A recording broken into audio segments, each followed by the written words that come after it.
Good evening friend, welcome back to my channel. আমার চ্যানেলে সবাইকে স্বাগত। সবাই কেমন আছেন? ভালো আছেন তো? আজকে ষষ্ঠীর বিকেল থেকে ব্লগটা শুরু করলাম। সারাদিন এত গরম, তেমন বিশেষ কিছু সকাল থেকে শুরু করতে পারিনি। আর বোঝেনি তো, যতই হোক ষষ্ঠীর দিন বাপের বাড়ি যেতে পারিনি, মনটা একটু খারাপ তো লাগেই, কিছু করার নেই। যদিও মাও খুব অসুস্থ, কিন্তু মা বলছিল যাওয়ার কথা, তো বললাম না, আজকের দিনটা একা একা যাব না, কালকে যাব, তাও ভালো। কিন্তু আজকের দিনটা বাড়ি থাকি, যেহেতু বড়মশাই ছুটি পাইনি, করার কিছু নেই, অফিস তো করতেই লাগবে। তো মেয়ে প্রচণ্ড বায়না করছিল তখন থেকে, সামনে একটা পার্ক আছে, একটু পার্কে নিয়ে চলো, পার্কে নিয়ে চলো। তো তোকে বললাম, তুই যাবি না? কেন যাবি না? আমি যাব না। কেন? চল একটু ঘুরে আসবি পার্কের থেকে। না, আমি ঘরে যাব। অন্য কোথাও গেলে তো ঠিক যেতিস। হ্যাঁ, অন্য যদি কোথাও যেতাম তাহলে ঠিক যেত। এই সামনে বললাম যে বোনকে নিয়ে একটু পার্কে ঘুরে আয়, যাবে না। আমি বললাম আমার সাথে চল, যাবে না, এখন ছেলে বড় হয়ে গেছে, উনি বাড়ি থাকবে, টিভি দেখবে নাকি। তো চলো আমি আর মেয়ে দুজনে একটু পার্কে ঘুরে আসে, তোমাদের সাথে একটু পার্কটাও শেয়ার করি। তো দেখো এই যে রেডি হয়ে গেছে, দুটো চুটি বেঁধে দিয়েছি পুচকুটাকে। আর এই দেখো, তাহলে তুই যাবি না তো? তো চলো আমরাই বেরোই, আর চলো তারপরে গিয়ে শেয়ার করছি তোমাদের সঙ্গে সবটা। সঙ্গে থাকো আর চলো দেখতে থাকো।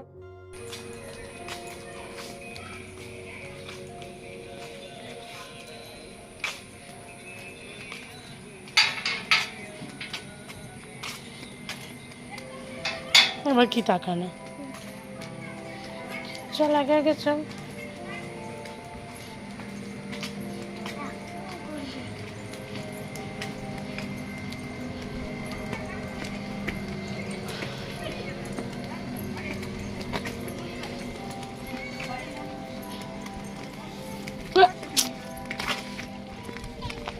কি জুতো পরেছিস? দূরে যা।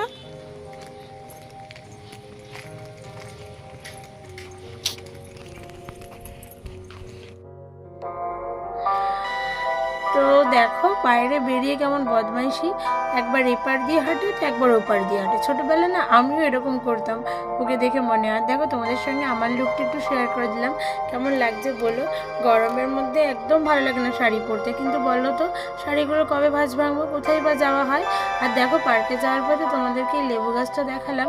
এই গাছটা এত পাতি লেবু হয়ে আছে, গন্ধরাজ লেবু, পাতি লেবু না মনে হয়। কিন্তু জানো অবাক কাণ্ড, কেউ কিন্তু ধরেও না আর পারেও না। মাঝে মধ্যে মনে হয় একটু দুটো লেবু আমি নিয়ে নিই, কিন্তু কি বলো তো, আমি কে বলবে। এখন তো বড় হয়ে গেছি, ছোট থাকলে তখন ঠিক নিয়ে নিতাম, কিন্তু এখন কেমন যেন মনে হয়। কিন্তু গাছ থেকে চুরি করে পাড়ার একটা আলাদাই মজা কিন্তু, তাই না? তোমরা কে কে ছোটোবেলায় গাছ থেকে আম কিংবা লেবু পেয়ারা এগুলো চুরি করতে আমাকে কমেন্ট করে জানিয়ে। তো আর দেখো বাড়ির সামনেই পার্ক, তো পার্কটাতে চলে এসেছি আমরা। আর জানো গরমের ছুটি বলে পার্কটাতে বেশ ছোটোখাটো কচি কাচাদের ভালোই ভিড় হয়। আসলে বলো ওরাই বা কোথায় যাবে, আমরা তো আগে তেমন মাঠে যেতাম, খেলা করতাম, কত রকম না খেলা ছিল বলো, কিতকিত, তারপরে দাড়িবান্ধা, হাডুডু, ওরা তো মানে নামগুলোই ঠিকঠাক করে জানে না। শুধুমাত্র এই যে লিফটে ওঠা, আর হচ্ছে তোমার এখানে স্লিপ চড়া, দোলনা চড়া, ঢেকুচকুচ চড়া, এগুলো। তো কি করবে বলো, কিছু করার নেই, এখানে এগুলো দিয়ে ওদের এখন মন ভোলাতে হয়। আর দেখো পুচকু পুচকু বাচ্চাগুলো খেলতে এসছে। আর জানো এই স্লিপটা চড়তে আগে না আমি ছোটোবেলায় খুব ভালোবাসতাম। আর যেন উল্টো দিক থেকে স্লিপ উঠতাম। তোমরা কারে কি উল্টো দিক থেকে স্লিপ উঠেছে আমাকে জানিয়ে তো, বেশ মজা লাগতো তাই না বলো। সিঁড়ি দিয়ে না উঠে যেদিক দিয়ে নামছে সেদিক দিয়ে দৌড়ে দৌড়ে স্লিপে উঠতাম। কতবার বকা খেতাম মার কাছে, এই পড়ে যাবে থুতনিটা কিন্তু ভেঙে যাবে। কে কার কথা শোনে, ছোটোবেলায় যা করে থাকি সেটাই করতাম। কিন্তু এখন ওদের খেলাগুলো তো অনেক পরিবর্তন, শুধু মোবাইল আর মোবাইল। ভালো লাগে না জানো তো, মাঝে মধ্যে মনে হয় যুগটা এগিয়েছে ঠিকই, কিন্তু এই ফোন আসাতে বাচ্চাদের খেলাধুলো, একে অন্যের সঙ্গে মেশা, এগুলো বন্ধ হয়ে গেছে। এই দেখো ঠিক একটা বন্ধু পেয়ে গেছে, এটা নাকি ওর স্কুলের বন্ধু, আমি ঠিক জানি না, কিন্তু ও আমাকে বললো। কিন্তু বেশ ভালোই দুজনে খেলাধুলো করছিল, আর ওর বেশ আনন্দই লাগছিলো। এসে একটা বন্ধু পেয়ে গেলে ভালোই লাগে গল্প করার জন্য। আর দেখো তোমাদেরকে একটু প্যাকটা ঘুরে ঘুরে দেখিয়ে দিচ্ছিলাম কি কি আছে। আর এই দেখো ঢেকুচকুচ, এইটা একটা মজা হয়েছে, কিছুতেই যেন উঠবে না ওর বন্ধুকে ছাড়া। এই পাশের পুচকু বনুটাকে যে একা একা চড়াতে পারছে না, তাই বলছে যে তুই একটু ওঠ, ও একটু চড়ে নি, সে উঠবে না ওর বন্ধুকে ছাড়া। কিন্তু তারপরে আমি বললাম কি তুই একটু ওঠ, বনুটাকে চড়া, তারপর তোরা দুজন চড়িস।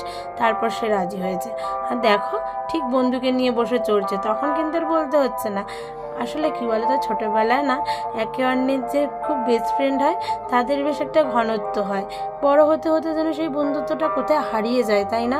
ছোটোবেলার বন্ধুত্বগুলো বেশ সুন্দর হয়, তার মধ্যে কোনো পাপ থাকে না, নিষ্পাপ একটা বন্ধুত্ব, যেখানে কোনো স্বার্থ নেই, রাগ নেই, অভিমান নেই। আর বড় হওয়ার সঙ্গে সঙ্গে কত রাগ, অভিমান, দুঃখ এগুলো জীবনে চলে আসে। এখন মনে হয় ছোটোবেলায় ভালো ছিলাম। আর দেখো এখানে মেলার মতো একটা হাঁস বানানো আছে, আর এই দাদাটা না সবাইকে চড়াচ্ছিল। ও বেশ উঠে পড়েছে, আর ওঠার যদি কায়দা দেখতে, ওই পাঁচিলটা দেখছো না দূরে, ওই পাঁচিলটার ওপর উঠে তার ওপর দিয়ে উঠে এই পাখিটাতে ওঠা। বললাম যে পড়ে হাত পাটা ভাঙবে এবার তোর, বলে না না মোটেই ভাঙবে না, দেখো আমি কিভাবে উঠি, ওই দেখো আরেকজন উঠছে। এইগুলো পারেও বটে, যদিও বা ছোটোবেলায় আমরাও অনেক করেছি, গাছে ওঠা, পাঁচিলে ওঠা। এখন ওদের দেখে মনে হয় এই পড়ে যাবে। তখন যখন মা বলতো তখন বুঝতাম না, আসলে মা হওয়ার একটা আলাদাই অনুভূতি। এখন বুঝতে পারি ছেলে মেয়ের একটু লাগলেই বুকের ভেতরে যেন কেঁপে ওঠে। দেখো গরমের ছুটি বলে বেশ ভালোই ভিড় হয়েছে, জানো তো, গরমের ছুটি প্রায় শেষ হয়ে আসলো, আর ব্যাস আবার স্কুল জীবন শুরু। চলো সন্ধ্যা হয়ে গেছে, চলো মজা হয়েছে, চলো তাহলে ঘেমে গেছে পুরো। দিদা বাড়ি এখন গিয়ে কি করবো? না এখন দিদা বাড়ি যাবো। জামাই ষষ্ঠী তাতে কি হয়েছে, দিদা বাড়ি যেতে হবে না।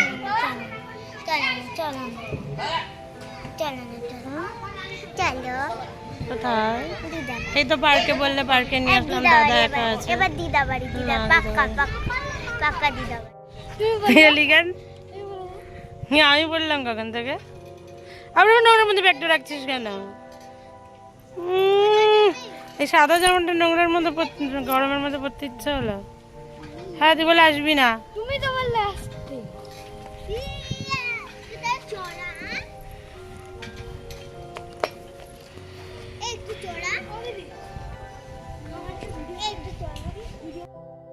চলো হলো তো, আর দাঁড়াবো না, অনেক ফোন লাগছে, চলো আর না আর না, চলো চলো, আর পরে যাবো না দিতে পারি কিন্তু আমি।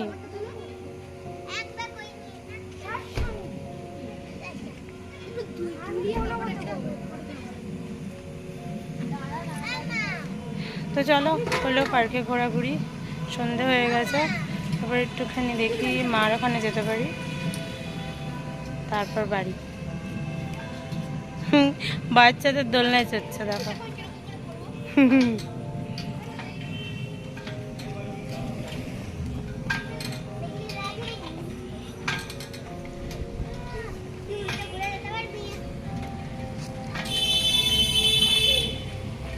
লেগে যাবে বাবা,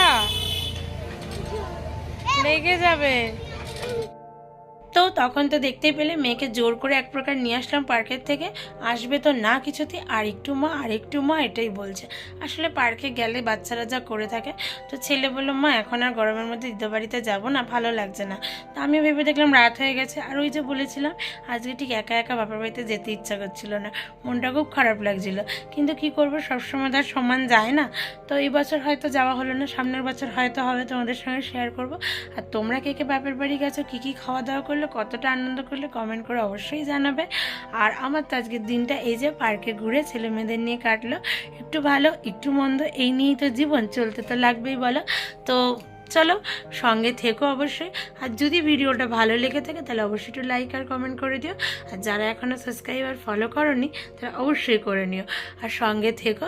আশা করি সামনের দিনে আরও ভালো ভিডিও নিয়ে আসবো তোমাদের সঙ্গে। ততক্ষণ সুস্থ থেকো, ভালো থেকো, শুভরাত্রি।